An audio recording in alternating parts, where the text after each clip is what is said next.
The Fawn Cox murder cold case has been finally solved after 31 years since the murder date on 26th of July 1989. In this video, the details of the crime scene are depicted and explained, ultimately revealing the breakthrough that led to the resolution of this cold case.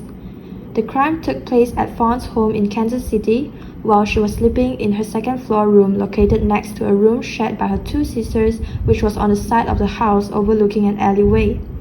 On that particular day, her parents were asleep in their room on the lower level, and only one of her sisters was at home.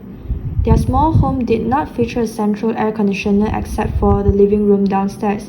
Hence, the younger sister slept on a couch in the living room near the loud air conditioner because it was a very hot night. Moreover, the family owned a pregnant dog that was also sleeping downstairs. By midnight, everyone in the house was in deep sleep.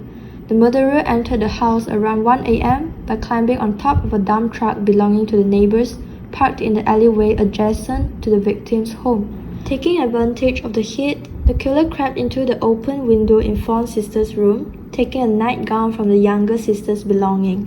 While Fawn was asleep, the murderer used it to strangle her around her neck. Obviously, Fawn woke up to it but did not manage to fight back, as the killer probably pressed her down using his weight.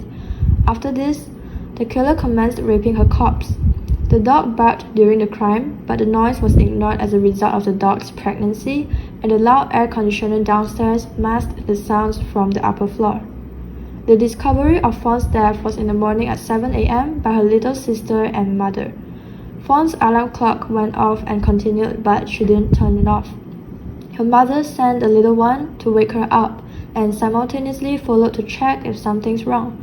She found her 16-year-old daughter dead in a stiff, cold, bluish corpse with a nightgown wrapped around her neck.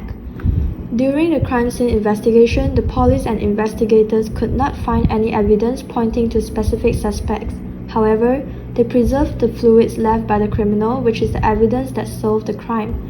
In 2003, with the evolution of DNA technology, the Kansas City Police Department crime lab scientists developed a suspect DNA profile from the body fluids that were collected and stored in 1989. In 2020, a new type of DNA identification called genealogical DNA testing became widely available, allowing investigators to compare the unknown suspect's DNA profile to national databases and construct a family tree, narrowing down the pool of suspects. Finally, on 11th of November 2020, the Kansas Police Department announced the resolution of Fawn Cox's mysterious death. Using the genealogical DNA results, detectives narrowed in on the suspect Fawn Cox's cousin, Donald Cox Jr., who was about 5 years older than her. Fawn's father eventually figured out that whoever entered the house was aware of the loud air conditioner that prevented her sleeping parents downstairs from hearing anything, and the fact that the pregnant dog barked for no reason. The murderer also knew exactly how to enter the house from the upper floor using the dump truck parked in the alleyway. These factors should have indicated someone with intimate knowledge of the family and their home. However, investigators failed to make these crucial connections. Even though Donald Cox died in 2006, the suspicions around him led the crime lab to retain and keep a sample of his blood.